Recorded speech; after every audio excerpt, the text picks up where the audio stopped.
ಶರೀರ ಅನಿತ್ಯ, ಇದು ಸತ್ಯವಲ್ಲ.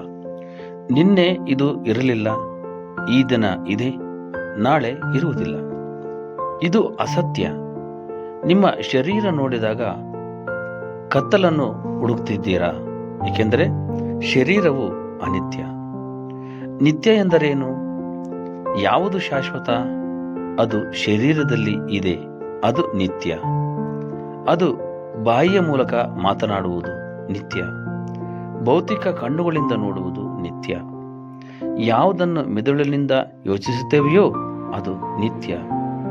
ಮೆದುಳು ಅನಿತ್ಯ, ಕಣ್ಣುಗಳು ಅನಿತ್ಯ, ಬಾಯಿ ಅನಿತ್ಯ, ಶರೀರ ಅನಿತ್ಯ.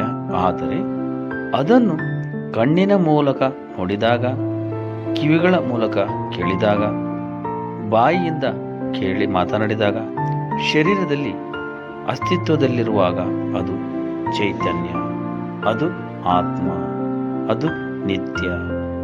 ಎಲ್ಲ ಕಡೆ ಆತ್ಮ ಇದೆ.